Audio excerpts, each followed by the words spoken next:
Hello, everybody, and welcome to the Council Executive meeting. Nice to see you all today, those both here in person and also those dialing in and those watching the meeting at home. The first agenda item is declarations of interest. So I'll give a couple of seconds in case any colleagues wish to make any additional declarations, but I can't see any, so thank you for that. Which then takes us straight on to agenda item 2, the minutes of the previous meeting that are set out between pages 3 and 22. And again, I'll just give a couple of seconds for colleagues to look, and then just if you could confirm that you're happy, either a show of hands or nod to accept the minutes. Thank you very much. So that's a clear consensus in favour of accepting those minutes. That then takes us on to agenda item 3, which is public participation, and we have one registered public speaker today who will be joining us through Zoom. And the public speaker is Flick Williams. The agenda item is the standing order that allows members of the public to speak on an item or ask a question. And this is about work in the foot streets on pavements. And you have 3 minutes to speak to us. Elected members, with reference to the strategic review of city centre access, questions to the executive member for transport. Shop mobility, a service you say the council values, yet when notices of the closure of Coppergate car park went out, it was not even mentioned. Had you just forgotten about it? Will they now be compensated for a fortnight's lost revenue? Have you ever visited them?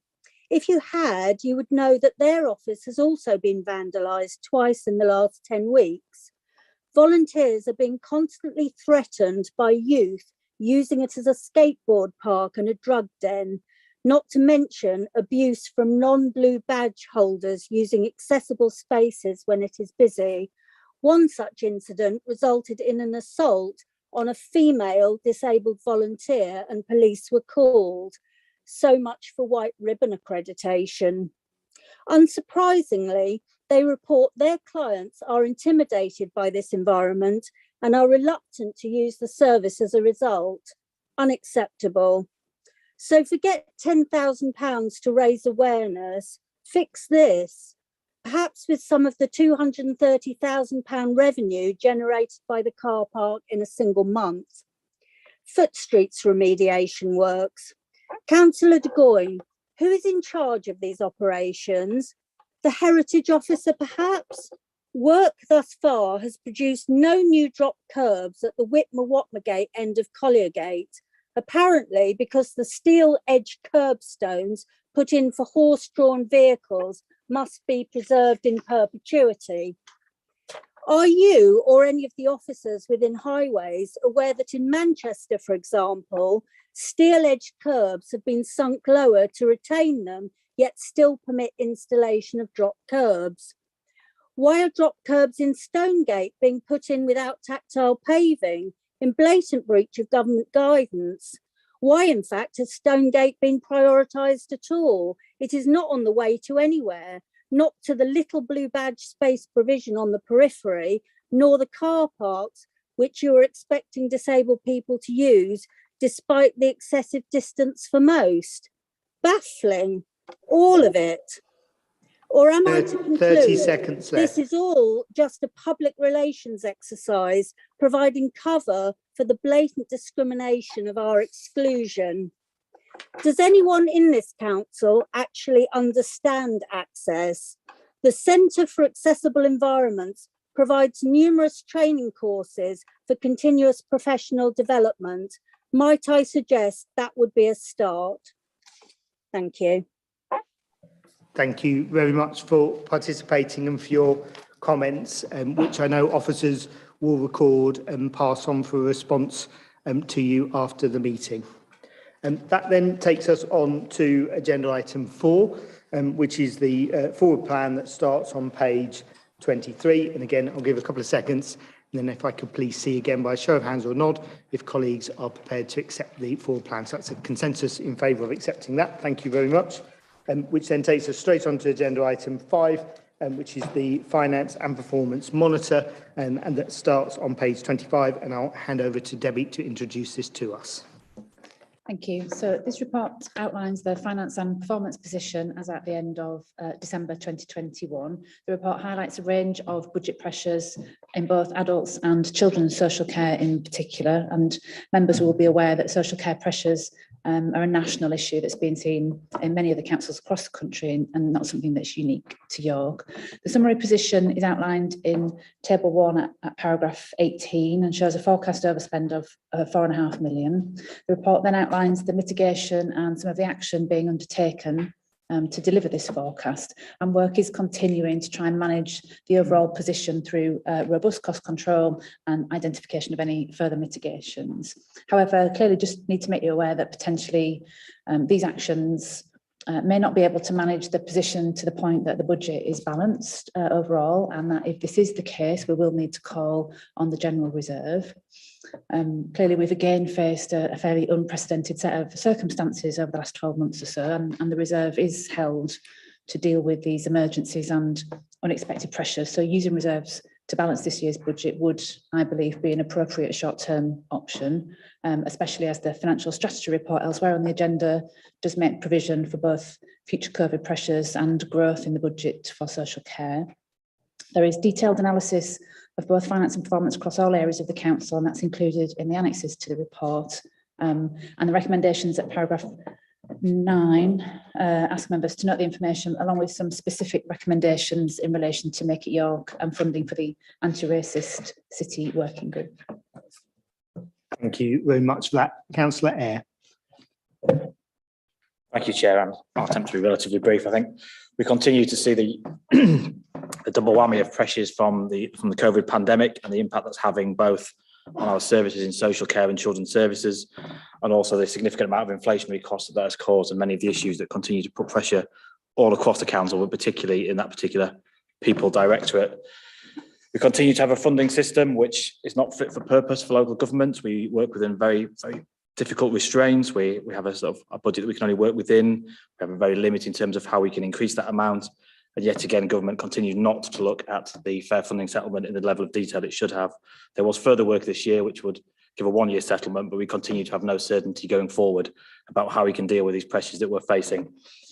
We have taken all the actions that we've been able to. So we put £4.5 million of growth into adult social care in this year, which has somewhat offset some of the pressures we're facing, but certainly that has not been able to meet the demand that we've been facing going forward. And as you see from the papers, we're looking at almost £10 million of pressure. Significant amount of work is going in that area to drive that down, and we're confident that we're getting closer to that figure to near £4.5 million by the end of the year, and we'll continue to work on that. As we'll see later on in the papers, we continue to deal with this. We're looking to put an additional over £9 million into the People Directorate in the proposed budget to continue to try and deal with those pressures. Those pressures are very real. I think Councillor Runciman will know, especially with her particular portfolio, people are being discharged out of hospital much sooner than they used to be because of the need and demand within our NHS, which has a knock-on effect of having more people in the system and people who need significantly more support than they would have done in the past. We've also seen that, again, at the other end of the system, the lack of preventative services, those really key voluntary sector organisations that are able to help people before they become in need of such levels of social care have not been able to operate during the pandemic. And we're having that knock-on effect now with that lack of preventative services leading to people with higher needs going forward. It's not all bad news. I did want to flag, particularly at the top of page 38 in paragraph 21, the positive moves that we've been making in terms of mental health. It's good to see the additional investment in mental health has started to help alleviate some of those pressures in an area that we know is suffering badly, people in the city in terms of that. And we put additional money in this year's budget and into next year's budget as well to try and address some of the issues at the end of that, again, around those preventative services. In terms of the performance half of the report, individual exec members might want to flag things in particular, but I think it continues to be a challenge with the performance that coming out of the back of the pandemic. Children's services, for example, a lot of indicators weren't taken during the COVID pandemic, so some of those parallels are quite hard to do, but you can look at things like footfall in our city centre, which is back to pre-pandemic levels. We continue to have employment above both national and regional levels. Testament to the work that's happening in adult social care under significant pressure. We're seeing satisfaction in that service area continue to rise from 68% up to 72%. Our roads, while facing challenges in terms of that, are not getting any worse, and we continue with our impressive level of delivery of affordable housing across the city. So with that, Chair, I'm happy to support the recommendations on page 26, paragraph 9. Thank you very much, Councillor Eyre. So I'll just check for any further questions or comments. If not, we have the recommendations as outlined by Debbie and Councillor Eyre. If I could please see from colleagues, either again by show of hands or a nod that they're happy to accept those recommendations. Thank you very much. That's clear consensus in favour of that on agenda item 5. So that takes us on to agenda item 6, which is the capital programme monitor 3, and this starts on page 67. And again, I'll ask Debbie to introduce it. Thank you. So this report sets out the progress in delivering the capital programme. There are no major issues really to draw to your attention other than to say that there continues to be a significant level of investment in a range of schemes. There is some movement between years of the 5-year programme to note, and an increase in some schemes, which is as a result of additional government funding. That's all I would say. Thank you very much. Councillor Eyre. Again, being conscious people get sick of my voice, Chair, through the course of the evening. I tried to be brief. I think, despite recent comments that we see in the press, this capital programme is absolutely essential investment for both residents, communities, and for this city. This capital programme we're looking at today will deliver £127 million of investment and a 520 million over the 5 years, of which it's key to note that a third of that is actually external funding that will be lost to the city if we weren't able to progress these capital schemes. The vast bulk of that spending, when you look at it over the course of these years, 75% of it is in terms of delivering homes at a higher level of affordability than private sector operatives would do, and delivering key transport infrastructure. That's making sure our roads are maintained and our residents are safe from flooding. Really essential things for everybody that we're delivering. We continue to make progress in areas such as Fulford School, the York Outer Ring Road, the station frontage, York Central continues, and the Castle Gateway project. We've continued as well to deliver over £3 million of school maintenance. The community stadium was completed within this financial year. £11 million towards the repairs and modernisation of homes, £8 million of highway schemes, the critical IT infrastructure, which is one of the reasons we're able to continue through the pandemic as well as we have, and delivering better play areas, all things that really matter to residents. With that, Chair, happy to support the recommendations on paragraph 3, page 67. Thank you very much, Councillor Eyre. Again, I'll just give a couple of seconds in case any colleagues have any questions or comments. If not, we have the recommendations on page 67. So again, if I could please see from colleagues if they're happy to accept those recommendations. So it's a clear consensus in favour of accepting that. Thank you very much.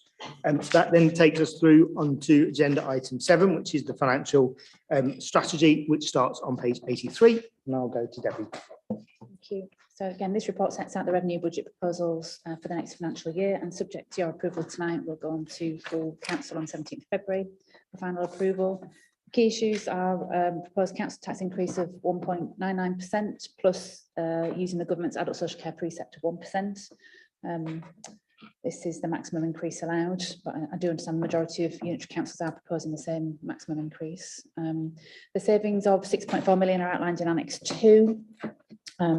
And a range of proposals across all areas of the council, but the proposals do fully protect the public health budget, so there are no savings from that area. As outlined in all the reports, I think on the agenda tonight, we are still facing a serious and significant underlying financial pressures, and the future does remain uncertain. So therefore, a crucial element of the strategy is again that inclusion of a COVID contingency or recovery fund. That allows for planning of various measures to continue alongside still having a prudent amount available for any further impact where we may need to react quickly to local circumstances. Consultation with residents and businesses has been undertaken, and the results of this are included at Annex 4 to the report. In terms of the medium-term financial picture, there does remain a great deal of uncertainty, both in light of the ongoing impact of the pandemic and a number of key reforms delayed yet again. I don't think there's a year that we don't mention the fair funding review and business rates reset. Sadly, it is only to mention it in passing and not to actually have any outcome from it. The spending review was again a one-year settlement, and that adds to that uncertainty and the financial challenges ahead. The report also includes an outline of the position on the housing revenue account, including growth, savings, fees and charges. The 30-year business plan is included at Annex 8 to the report and demonstrates that the plan remains financially robust. There's a section particularly on the dedicated schools grant, which sets out ring-fence funding for the provision of education or childcare, and it covers funding to the council as well as maintain schools and academies, plus funding for special educational needs. The report sets out the various funding blocks and the high needs block in particular that is overspending at an unsustainable level, and a recovery plan is being agreed with the Department of Education on that. The better decision-making tool at Annex 5, and there's a specific budget risk assessment also at Annex 9 to the report that outlines some of the key risks and for you to consider. I would also just take this opportunity to remind all members of your responsibilities under the public sector equality duty as set out in paragraphs 215 to 225 of the report, and the supporting equalities impact assessment analysis as part of your decision-making considerations for this item. And then finally, the report also includes a statement from me as the Section 151 officer on the robustness of the budget proposals and my review of the minimum level of reserves, which has increased slightly. My view of the budget is that it's certainly challenging, it's not without risk, and will require careful monitoring throughout the year, particularly in respect of achievement of these proposed savings. However, my overall assessment is that it is prudent, and it does include provision for unknown pressures. And there are lots of recommendations that begin at around paragraph 13. Thank you very much, Debbie. Before I open up the discussion to any questions or comments, I'll just make a few myself. I think when we all reflect over the past few months and years, as Debbie has said, this has been an incredibly difficult budget setting process. A quick search on the internet will quickly highlight the major financial pressures on councils across the country. And just like many residents, businesses and organisations, the council has lost money, yet seen demand for services soar. And as we can see from paragraph 20, this point is emphasised by the Local Government Association's own research, which suggests that councils in England will face a funding gap of more than £5 billion by 2024, and that is only to maintain services at their current levels. The same research also suggests that this figure could double amid the huge economic and social uncertainty caused by the pandemic. In response, the LGA has been urging the government to provide £10 billion funding to all local authorities, not just to plug the gap, but meet this growing demand in pressures to improve services for communities. And that's something we've been calling for via our Back York campaign. In facing up to these challenges, our proposed budget seeks to further stabilise the council's financial footing, and in so doing, protect frontline services, support local communities, and build on previous investment. However, not only have we protected these services, we are proposing to go further and provide new funding in services that care for the most vulnerable, both through significant investment in adult and children's social care, as well as through targeted support to those struggling with finances, mental health, or loneliness. This budget, which will see over £9 million for these services, is central to our budget proposals, recognising the rising demand and the government's failure to get to grips with the long-term care crisis. Following feedback from the public, we've also scaled back previously identified savings in adult social care in order to avoid putting more pressure on the service during this difficult time. And this investment will ensure that the city's most vulnerable residents receive the care and support they need in their communities. We are also continuing our ambitious capital programme that will see over £400 million invested in the city, including £43 million to progress York Central, £63 million towards the Outer Ring Road, £66 million to improve the city's road and highways network, and over £7 million in the city's libraries, just to name a few. It's clear that for too long, councils have been expected to do more and with less, with the lowest funded councils, such as York, feeling this pressure more than most. But despite this, our budget proposals would see us continue to deliver on residents' priorities, investing in social care, protecting frontline services, and accelerating a sustainable and inclusive recovery. And with that, I'm happy to support the recommendations that Debbie has outlined and open up the discussion on that. Councillor Eyre. Still on. Thank you, Chair. Leave it on all night, I think. Yeah, I think just reflecting on sort of the top line levels in case portfolio holders want to get into more detail. I think the key thing for me was the table on page 86, paragraph 9, which shows you the split of how our budget is made up. with 75% of that income coming from council tax. So it really does sort of drive home the burden that's being passed on to council taxpayers from the government in terms of being able to deal with the cost of living, adult social care crisis, and the work in children's social services. Despite those restrictions, which do make more difficult decisions than we would like to make in terms of how we reprioritise some of our funding across that People Directorate, we will still be able to see our spending people increasing from nearly 70 million to 80 million pounds this year. And as Councillor Aspden alluded to, this is only sort of putting a little bit into that whole of the £5 billion budget that we're aware we need across the country to deal with social care. Again, reiterate what I said earlier, we're only getting a one-year settlement from government. So while there is some income in there that does help to offset some of these pressures, we have no certainty going forward about how we will be able to maintain that. So I think that with that, I'm very proud to be able to note, as well as it says on page 93, the continued investment in adult social care. So while there is an additional £4 million this year, that cumulative growth since we took over has been about £12.8 million in that budget alone, really enabling us to make sure that we focus that area as much as we possibly can. And one of the ways we do that is by making sure we drive out as much value for money as we possibly can and make the savings where we think they would have the lowest impact. So the People Directorate, for example, while 2/3 of the budget only accounts for just 1/3 of the savings, less than 2.5% of the total adult social care budget. Whereas in other areas such as back office services, we've targeted nearly half of our savings to try to make sure we're driving out as much efficiency as possible from the system. Not to say that it's savings that we would like to make, but trying to make sure that we prioritise those savings where it protects residents the most. So with that, happy to approve the recommendations, Chair. Thank you very much. And I'll just check any further comments or questions. Councillor Runciman. Thank you, Chair. This budget clearly recognises the financial reality facing councils as the government fails to live up to their promise of levelling up, fixing social care and supporting local services. Despite this, our proposals continue to invest in protecting the most vulnerable across the city, both through significant investment in adult and children's social care, as well as through targeted support for those struggling with finances, mental health or loneliness. The revenue investment of 4.5 million in health and adult social care is critical, and that is in addition to the 1 million one-off support agreed last year. This will address the increasing cost of care, support adult social care staff who have worked so hard in the pandemic, and enable residents to live independently with appropriate support in their homes for longer. Helping a greater proportion of people to remain in their own homes with the right level of care will help to rebalance the system. There will be investment in intensive reablement support alongside social work and occupational therapy. Services based in the community that are easily accessible to residents are particularly important. This includes a drop-in mental health support hub, which will be established to provide lower-level mental health support, and that is what people say they need. That need is a particular effect of the lockdown.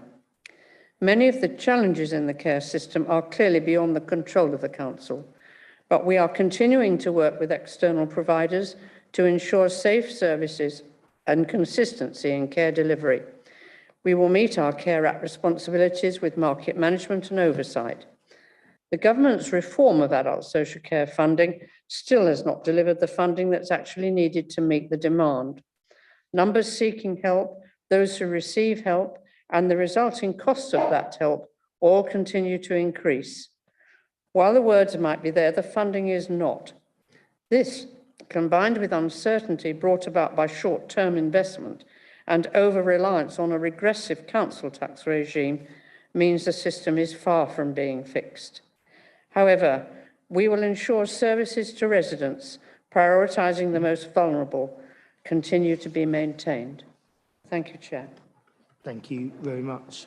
So we have the recommendations that start on page 87.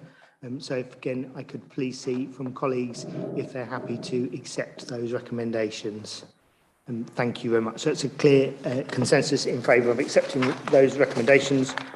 And that then moves us on to agenda item 8, which is the capital budget, which starts on page 235. And back to Debbie. So this report outlines the capital programme for the next 5 years with a particular focus on the next financial year. As capital investment funded by borrowing has a revenue impact, and mindful of the council's financial position, there has again been a review of the levels of capital investment needed to enable the continuation of investment in the council's priorities, drive regeneration, and also accelerate the city's economic recovery rather. Total of 70 million will be added to the 5-year programme, and the report outlines the various schemes. And again, the executive is asked to recommend the proposals to full council. Thank you very much, Councillor Eyre. Thank you, Chair. I think just to reiterate that this £460 million of capital spend will be as vital to the city and to the residents as any of the revenue that we spend as well. The two do work hand in hand and are absolutely essential. So to restate some of the existing work that's already included in that, the £43 million in York Central will ensure we have a strong economy and ensure we deliver key housing sites. The £25 million investment in the station frontage will make sure that we are a city that people want to visit and people want to do business at. The £66 million we're investing in roads and flood defences will make people's day-to-day lives much easier. The £126 million we're delivering in terms of housing will make sure we continue to deliver high levels of homes and at high levels of affordability. And the £63 million going into the York Outer Ring Road, absolutely essential to delivering the housing growth that the local plan seeks to achieve. As Debbie alluded to, this particular budget will add around about £70 million to the existing capital scheme. Again, key to note that a third of that will be external funding and only around a third of that will come from Prudential borrowing. This includes really important schemes such as the Haxby Station scheme, another £8.5 million invested into our highways, £11 million into our fleet, which means our staff will be able to deliver their jobs more efficiently and will also be able to tackle climate change, £2 million in the Disabled Facilities Grant, over £5 million extra maintaining our schools, over £10 million additional into housing repairs and modernisation, and over £1 million into street lighting. Not always the most sexy or attractive things to talk about, but some of the things that really matter in terms of people's lives and have to be delivered through a robust capital programme. With that one, Chair, happy to support the recommendations on page 237, paragraph 7. Thank you very much. Councillor de Gaulle. Thank you, Chair. As Councillor Eyre has touched on, the certainly welcome proposals in this capital budget, and in particular, some of those come in within my portfolio that I'll come on to shortly. As has been said, £460 million in the capital budget is truly transformational for the city. Given the events of the last 2 years, this investment will be a key component of York's recovery, particularly as we work to build back better from the pandemic and invest in a green recovery. As highlighted in paragraph 3, this includes £70 million of schemes that are proposed to be added to the capital programme, funding nearly £9 million of highways, £11.5 million for new council fleet and EV infrastructure, and £16 million to help deliver a new station at Haxby, with £12 million of that being externally funded. As has been commented, Haxby Station has been a key commitment. I'm pleased we are building on the momentum we've already gathered, particularly following the award of the new station fund from the government to work up the business case, and more recently the identification of a preferred site at Towthorpe Road, which has some 20,000 York residents within 3 kilometres, which is 2 miles in old money. It's an ambitious timescale, but bringing sustainable travel options closer to residents of Haxby and Strensall is an exciting challenge for us all to have. I know many residents will join me in welcoming the increased spending on maintenance of the highway network. We all know too well that issues such as potholes need attention on a regular basis. And the last few weeks and months will have reminded us that winter conditions and treatment to keep them safe continue to take its toll on our roads, cycleways and footpaths. And therefore, as in paragraph 26, we have to continue to press for more funding, but prioritise the work to enable our frontline staff to respond to immediate repairs, whilst also seeking to reduce the deterioration wherever possible. The old adage of a stitch in time springs to mind. I'm pleased that the Access Barrier Review funding provides an ongoing commitment to deliver full review and improved design of any access barriers that need to remain on our networks, and particularly important for families with buggies and disabled riders with adapted cycles. All this additional funding is on top of the commitments we've already made to a variety of regeneration projects, which are set out in paragraph 73 onwards, including the once-in-a-lifetime opportunities of York Central, York Station frontage, and finishing touches to the Guildhall buildings.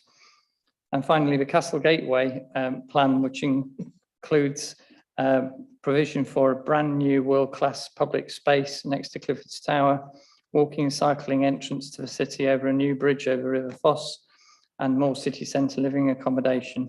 So I'll stop there, Chair, and happy to support the recommendations. Thank you very much. Councillor Crackhill. Thank you, Chair. I'd like to make just briefly some comments on my own portfolio area in relation to this capital budget. Firstly, just a couple of comments on the scale and scope of the whole budget, and try not to repeat what other people have said too much. But I think it's important to recognise that we are using this budget in innovative ways to help us deliver improvements for York residents as effectively as possible in this very difficult financial situation. All councils around the country are being let down by the government, facing the huge pressures on social care and growing needs to support residents that we've heard about in previous papers. I do think it's important not to forget the extent of the reduction in government support for local government over the last 10 years. For York, from 56 million rate support grant in 2011 to only 500,000 now. In the face of the need for post-COVID recovery and to urgently tackle climate change, we really need far, far more government investment in the green jobs and skills that will help us to tackle both of these challenges. This capital budget goes as far as we can to fill in that gap for York, investing over 460 million to maintain the city's infrastructure, regenerate and improve areas of the city with new green public spaces, create jobs and build new zero carbon homes. By being active and innovative, it also puts the city in the right place to bring in further funding, whether from government as it becomes available, as and when, or from the private and community and social enterprise sectors. With regards to my own portfolio, I would like to welcome the additional 9 million of investment in the council's housing stock via the HRA. This new investment will include over 1 million of spending on the modernisation of void properties, replacing kitchens, bathrooms and rewiring, removing and replacing over 400 outdated heating systems and upgrading roofs, windows and doors. Alongside the additional investment we are putting into improving the energy efficiency of our council properties. There's also the disabled facilities grant funding that Councillor Eyre mentioned alongside all of that. The capital budget also, of course, continues to support a 120 million programme to build new low carbon homes, including at least 40% affordable. The housing delivery programme has already seen the completion of 49 homes, along with an acre of green space and a new children's play area at Lowfield Green. All the Marcus Sale homes there were reserved prior to completion, whilst the low-cost purchase shared ownership properties were successfully marketed first to key workers. Many of the new residents have told us how delighted they are with the quality of these new homes. The next two sites in the programme at Duncan Barracks and Burnholme have both successfully received planning approval to deliver 118 passive house homes on new zero carbon sites, designed not just for sustainability, but to support accessibility and local communities. A planning application for a further 85 homes at Ordnance Lane has also been submitted. And the capital budget also includes, of course, the 5 million of external grants we have secured so far for energy efficiency retrofit of existing homes. I think that these are just some examples of how this budget is being used effectively to both improve lives, help to create jobs and support the local economy. Thank you. Thank you very much. Councillor Smalley. Thank you, Chair. I'd like to welcome this capital budget tonight and thank all the officers and Councillor Eyre for their work in bringing this together. I think the decision to invest £7.7 million in libraries in York is just the latest evidence of our commitment to libraries. And I think this comes at a time when libraries, as I've said multiple times, have been an easy cut for short-sighted cuts. And I'm very proud that York bucks that trend. Just today, I met with the Chief Operating Officer of Explore this afternoon, hearing an update on the wider service, but it was good to hear about Explore's plans for the next conversations regarding the 3 current library developments within that investment of £7.7 million. From tackling the digital divide, providing newspapers for free online through Press Reader, and giving opportunities for cultural prescribing, libraries support residents in York every day of the year. And I think I've never been more happy to look at the City of York Council's planning portal than when I was to view the Haxby and Wigginton Library planning submission, and I look forward to that going to planning. I'd again like to thank all the community partners of the Clifton, Acomb and Haxby and Wigginton projects for their hard work and support in bringing this vision to life. It's been a long time coming, but I'm pleased tonight we reaffirm that commitment, and I look forward to it going ahead to Budget Council as well. So thank you ever so much, Chair. Thank you very much. So we have the recommendations in front of us on page 237. So if colleagues could please indicate if they're happy to accept those. Thank you very much. That's a clear consensus in favour of accepting those recommendations, which, as Debbie said, both for the financial strategy and the capital budget will now go to full council. That then takes us on to agenda item 9, which is the capital financing and investment strategy, and to Debbie. Thank you. So this is another regular standard report that is a requirement of the Prudential Code. There have been no significant changes from the previous year, and it sets out the approach and the council's risk appetite to funding of capital investment. There's just one issue to mention. That's just before Christmas, SIPFA published a revised Prudential Code with changes which may impact future reports and the risk management framework. And it's just to say that members will be updated on these changes as and when we've looked at the Prudential Code, and they'll be formally adopted within the full suite of budget reports for next financial year 2023-24. Thank you very much. Councillor Eyre. Thank you, Chair. Not much to add. I think as Debbie alluded to, you can see at paragraph 3 on page 267, this is a relatively new report that government required. If I was more mischievous, I would say it was perhaps on the back of that a short-lived government plan to allow local councils to run ravaging with commercial investment as a replacement for government funding to local councils. They were then somewhat surprised when lots of councils did take advantage of this and were quite commercially successful at the behest of other people.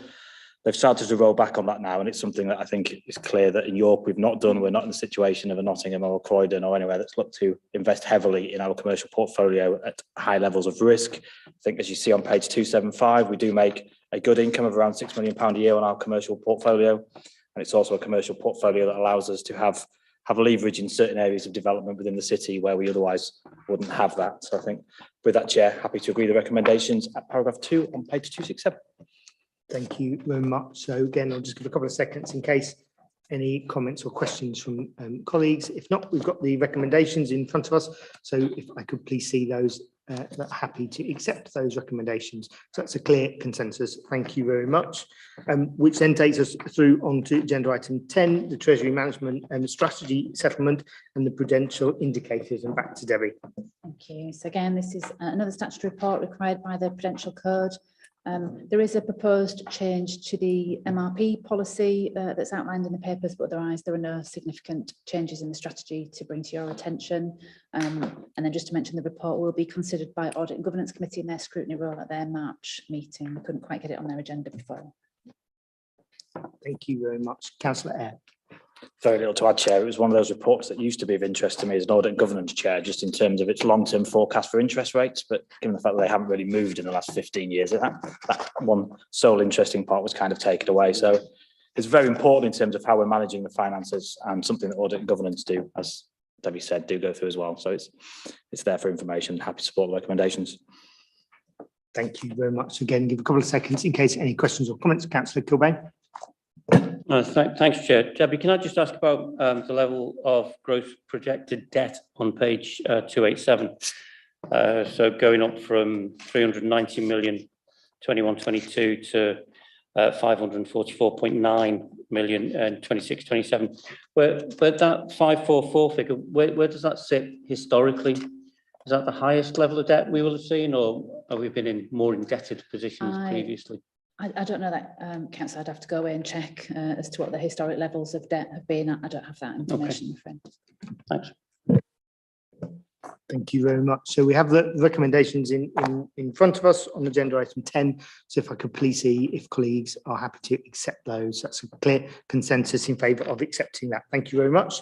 That then takes us on to agenda item 11, which is urgent business. I'll just check with Fiona, but yeah, I don't think, and we don't have any urgent business. So just to thank officers and councillors for attending and those watching at home. And I'm sure we will have an interesting debate at Budget Council soon.